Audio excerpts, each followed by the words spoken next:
of words like ingenuity and engine. It's that special spark, that cleverness or spirit that is unique to an individual, a gift they were born with. So when we say something is natural, we're not just saying it comes from the outdoors. We're tapping into a rich history of language that connects back to the very idea of birth, essence, and authenticity. From naturalist and its root nature to related terms like natus, genuineness, and ingenium, Latin gives us a powerful framework for understanding what it means to be true to one's origins. Next word up is law, so stay tuned.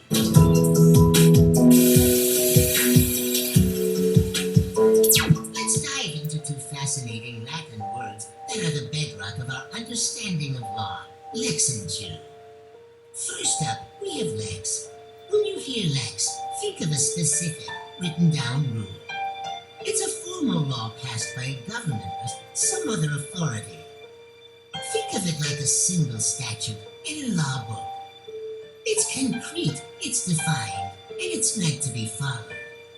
This is where we get words like legal and legislation. The Romans had specific terms using lex like lex lat, which means the law as it currently is, and lex ferenda. So lex is all about the black and white, established rules. But law is more than just a list of rules, right? That's where our second word just comes in. Jew, sometimes spelled yes, is a much broader and more profound concept. It doesn't just mean law, it encompasses the ideas of justice, rights, and what is morally right and fair. It's the spirit behind the law, the pursuit of what is good and equitable. It's less about the letter of the law and more about its fundamental principles. You can see the influence of just everywhere. The English word justice comes directly from its derivative, justitia. When we talk about jurisdiction or jurisprudence, we are invoking this ancient Roman idea of a comprehensive system of rights and fairness. So while lex gives us the individual rules, just gives us the entire framework of justice that those rules are meant to serve. So to put it simply, lex is the specific law, and just is the overarching concept of justice. It's amazing how these 2,000-year-old words still shape how we talk and think about law and order today.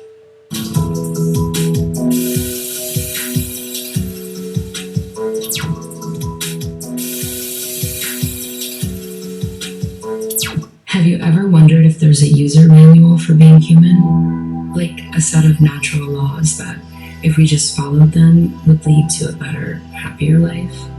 It sounds like a lofty idea, right?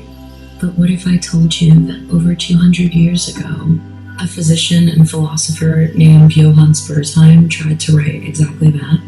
Today, we're diving into his fascinating work, The Philosophical Catechism of the Natural Laws of Man. And trust me, it's more relevant now than you might think. Spurzheim starts with a simple but profound question. What's the whole point of our existence?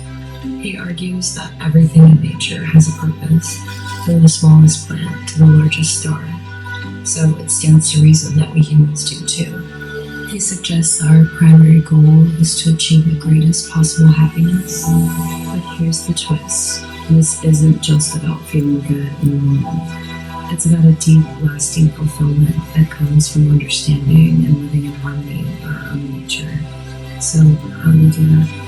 Spurzheim says it all begins with understanding ourselves.